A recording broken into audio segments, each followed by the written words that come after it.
It's no secret that the liquor industry the world over is a fairly male-dominated one. But the story at one of the world's largest alcohol beverage companies is a little bit different. Diageo has many women in its ranks, but especially so in leadership. From the CEO to the sacred position of the master blender, women are leading from the front. Among these is Ruchira Jaitly, who took over as the Chief Marketing Officer of Diageo India a few months ago. On this episode of Media Dialogues with Storyboard 18, we have Ruchira with us, who's going to talk about the power of a progressive culture and how marketing can champion diversity, inclusion, and equity. Hello and welcome to CNBC TV 18, Ruchira. It's so lovely to have you on the show finally. Finally. I finally get to spend time with you, Delshad. It's been now a few months since you took over as the CMO of Diageo India. A lot of excitement in the industry, lots of consumers are changing dramatically. So let me just sort of immediately zoom out and ask you about some of the big top line trends that caught your attention for this year, and what are we to sort of watch out for the coming year, and what are some of these trends that are informing and feeding your strategies across brands? Diageo has some iconic brands in its portfolio, a lot more coming in. Yes. Just give me some of the top trends. When I look back and I look forward, there are some enduring stories that are coming through really on the way consumers are evolving. So the first one is premiumization. I think consumers are across the board choosing to eat, drink, and certainly live better rather than more. So there is this whole sense in our category, in particular, on just appreciating new experiences, premium liquids, premium propositions, which is very exciting because we have one of the most enviable global stable of brands as a portfolio across different categories. For the longest, we've been looking to introduce some of those propositions in India, but do so at a point where consumers appreciate that this is about quality and not about quantity. And that's something that we're excited about. The other enduring trend really is the fact that with more and more millennials and post-millennials really entering the market, and India is poised to be the largest in terms of the number of people entering, let's say, legal drinking age or adulthood, right? So millennials and post-millennials are particularly important. They have very different codes of consumption. And that's exciting because they're looking for brands that talk more progressive, are more looking for more elevated experiences. They're looking for sustainability not as a narrative, but as something that belongs to the brand and its purpose. Right? So it's not just a story you tell, but it's something that you own as a brand at the heart of what you do. And for us, those consumers are now becoming almost a bellwether of what consumers expect from their brands. And therefore, India is going to be an and economy. It's never going to be an or. It's not just about having great liquids and great experiences. It's also going to be about how you're bringing that to life for the consumer and where you're bringing it to life. For example, digital transformation. Enduring trend, it's going to continue, but it's getting much bigger because it's not just about digital for media, for tech, which is important, but it's also digital for a phygital experience, for elevating experiences anywhere on the entire value chain. So if I look at it, the entire omni-channel journey for a consumer is just coming alive like never before. And especially post-COVID.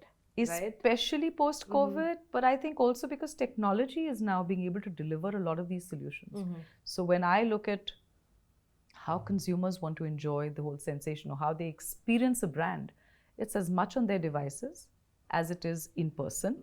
And again, therefore, it's the personalization and the experience. Personalization on your device, the experience when you're in an outlet. Like I said, sustainability is a larger trend, but within that narrative, there's a larger piece on culture of inclusivity, right? Diageo, and I'm really, really proud of this because this for me is where we really walk the talk beyond, I think, maybe the remit that most organizations or even most brands go, where we really want to get diverse and progressive voices and elevate them for larger audiences. But let me just get into, I love the fact that you say enduring trends, right? It's because typically we think of trends as very short-lived. but here we're looking at Yeah. something more sustainable, Yeah. even in trends. And there was something very interesting, and I don't know if that's sort of playing out here. When I spoke to your global CMO, Yeah. she mentioned a trend called sober curious, Yeah. which I thought was very interesting. And when you speak about sort of catering to a wide range of customers, Yeah. in social settings, Yeah. where alcohol is an important piece of that sort of the setting there, are you also thinking about it that way for Indian consumers? Are you seeing any sort of the whole sober curious trend playing out perhaps in India as well? Oh, absolutely. Why sober curious is going to get bigger and bigger? I want that personalization of what I want in the moment, and I still want the experiences. So that's the and I was talking about, right? I want the experience, but it has to be personal to where I am in that moment. Our zero alc propositions, whether it's Guinness, whether it's Tanqueray, now Captain Morgan, doing phenomenally well wherever they've been launched. We take our time launching it because we want to make sure that it delivers to that experience, because that's 101. And the market is ready for it as well. Yeah, and I think the market's ready for it because people don't mind paying for it, right? It's not equal to, let's say, the price of a nimbu pani, which, by the way, is my go-to option 9 times out of 10. But I do love the option of having a great experience and feeling like I can partake in that occasion. But I don't always have to have a drink. And that's part, by the way, of our positive drinking philosophy, which is a big part of the way we measure our Spirit of Progress goals, our Society 2030 obligations. So it's not something that comes from just innovation for innovation's sake. It comes because we believe that that's the way we can give, or we can at least create the right kind of responsible culture around the brands that we build and manufacture and operate. Absolutely. And speaking about responsibility, I mean, of course, the alcohol beverage industry, when it comes to advertising, is highly regulated. There are lots of restrictions. Influencer marketing, therefore, is perhaps more important in certain situations for a lot of brands across the board. But at the same time, and influencer marketing, of course, is now critical for any brand in any sector.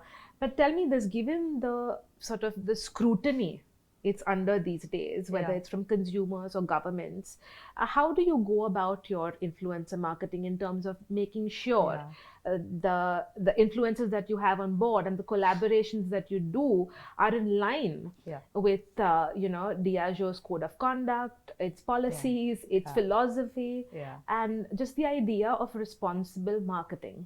So first of all, I have to say this, and I've said this before, I think we go further than just the compliance part.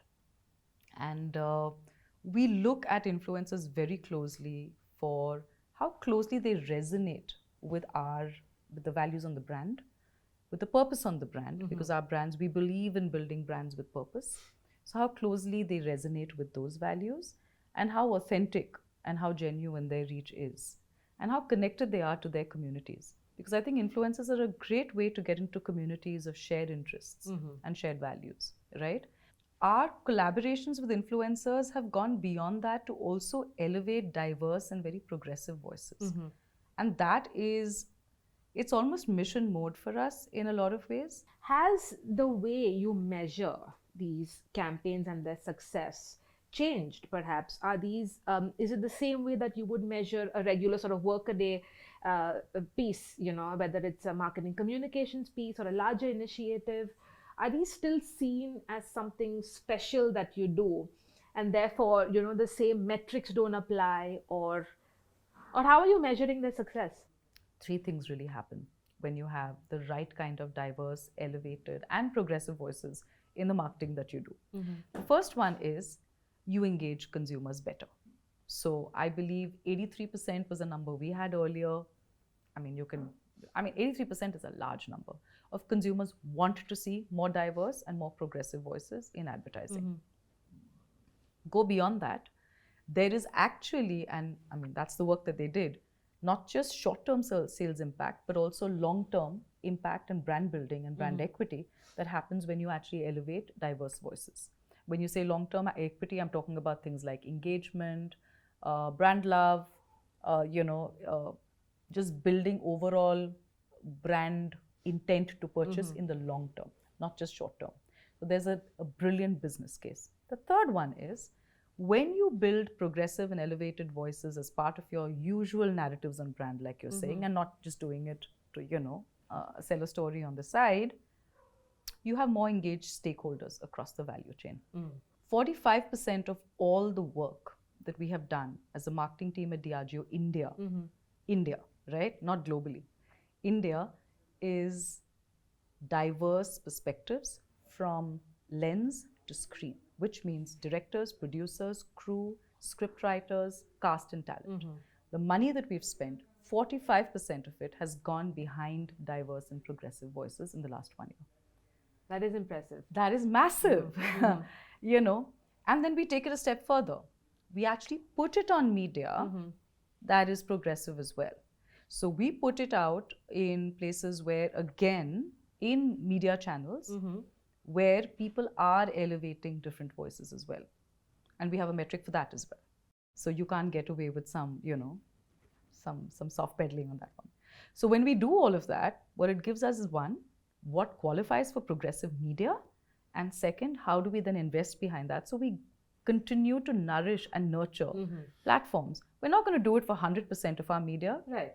But the fact that we can have diverse perspectives, really, and we can be a part of those platforms is something that we do.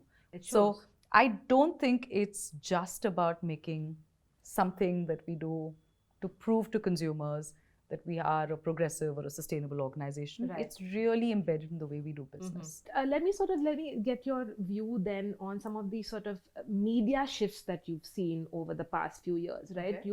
You mentioned, of course, social media, massive. Tell me, what are some of the things that struck you right now? You mentioned podcasts, for instance. And again, going back to the piece about some of the restrictions that you have when it comes to the alcobev industry.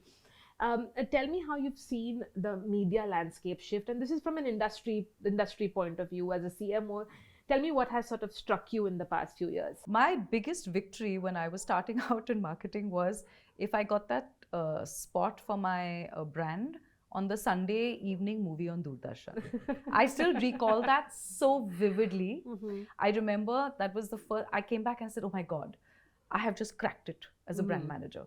My brand is going to be on the Doordarshan evening movie on Sunday evening, which personally for me was a reminder that the weekend was over when I was going to school. So it was actually not a very happy experience, but I still remember there was that, it was. So I still remember that. From there, the multiplicity on screens is something we all know about.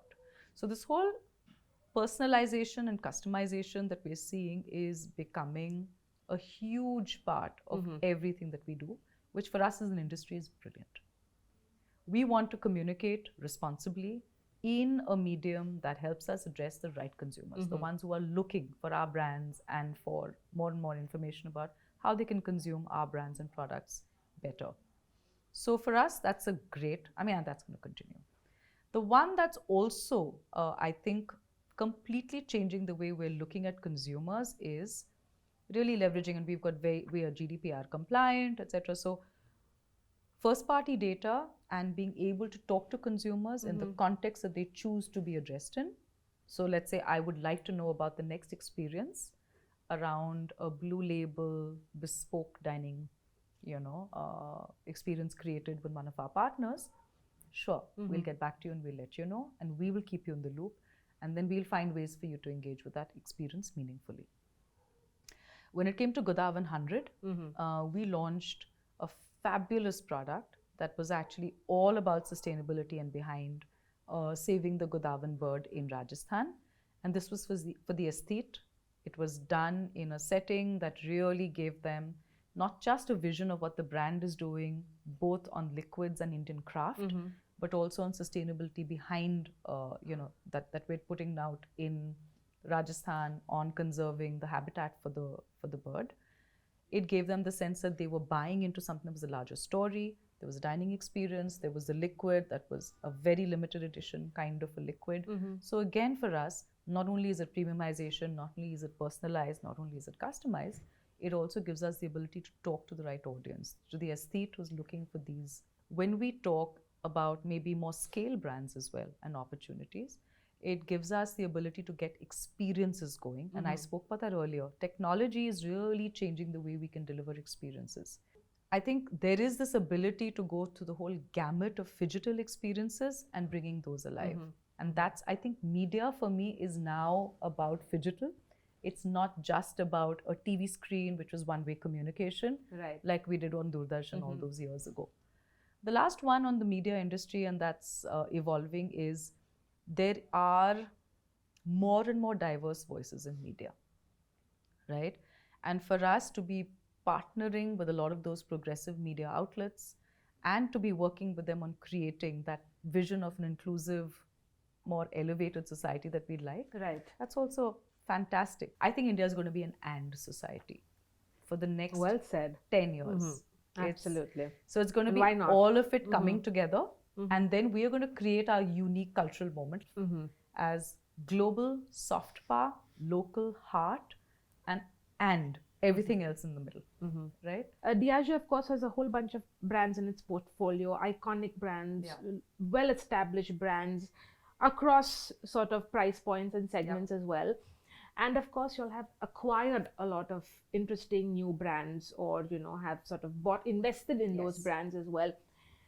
From a marketing point of view, is it different perhaps working on these sort of newer emerging brands versus some of the more iconic ones? I mean, fundamentally, yes, it would be different on some level, but what is the sort of the key perhaps distinction in how you approach these two sort of categories of brands? Yeah, that's interesting, because I think large brands want to behave more and more like small personable brands, Right. and small brands are very comfortable in their space, but they're also looking at growing and reaching out to more and more consumers who they think would be relevant. It's interesting you said that, because one big consumer trend that we're seeing is experimentation and repertoire. Indian consumers are experimenting, and they're actually entering a repertoire of different experiences faster than maybe a lot of other global audiences. And they're doing it because for the first time they can actually learn more about brands. Now let me give you an example. Our own vision of tequila growing up was always, this shot that you slam down, and it was always nasty the next morning. Absolutely. Yeah. And there's no other way to say it. It was nasty. We've actually launched Don Julio in India, where it's almost like bringing alive a new brand, because it goes to the heart of what goes into excellence behind the brand, which is the heart of the agave plant, media, and what India is going to be like. It's about global and coming into completely global influences, but how you can integrate it into what's a local context. Don Julio, for me, is poised to be one of the most exciting liquids for a consumer to try, right? And it's because of not just the taste, but also because of the sheer curation that goes into the making of that liquid and putting it out. Yeah, very different from a category that exists. Then, of course, you've got what's happening on gins and the work that we've done with now, but equally the work we're doing with now, with our own brand Gordon's and Tanqueray, where it's not just about knowing, oh, it's a gin and it's got botanicals, but how does it come alive? Like Hapusa has such a different taste from where a Tanqueray is, right? While the two might be similarly priced in markets. So it's wonderful that consumers have this choice in this repertoire, but it's a lot of education even in categories that exist. In our category in India, my sense is that it is really going to be building consumers' communities, and that's the way, literally a grassroots building up on brands, even if it's a brand that you've known a lot about, like a Johnnie Walker.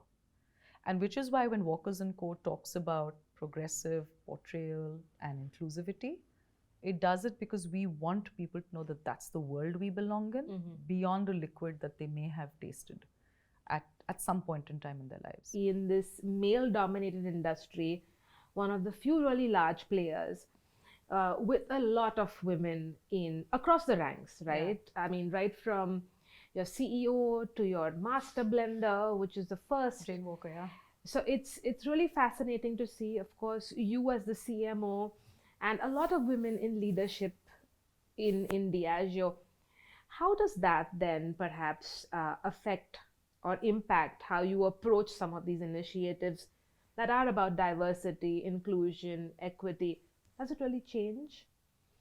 Um, I would assume it does, but what has your experience been?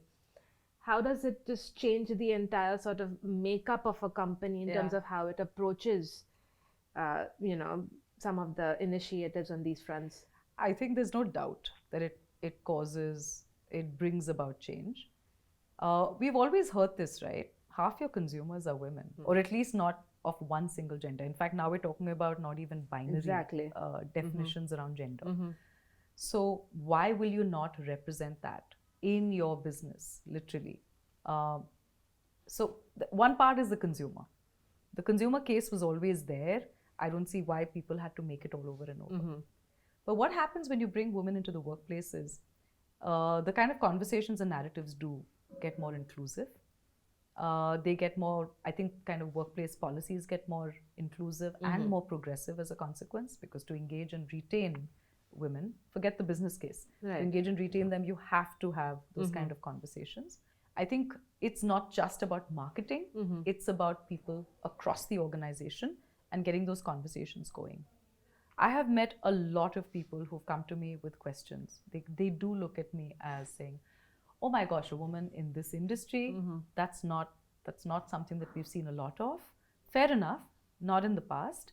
But if I look at the leadership team at Diageo, both globally and in India, I mean, India is a sterling example, not just of the CEO, but pretty much 50% of our executive here is, are women.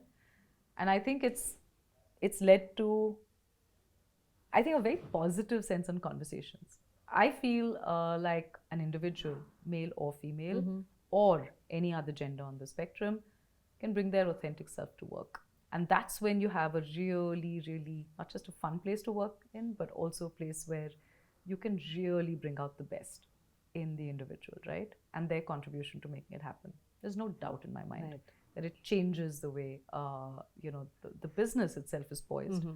I think it's changed the way our brands are being put out. So if you look at it, when you're coming from a diverse point of view, that's when you get the fact that there are diverse stories to be told. So this is not even just about top-end brands, it's also about mainstream brands and changing dialogues.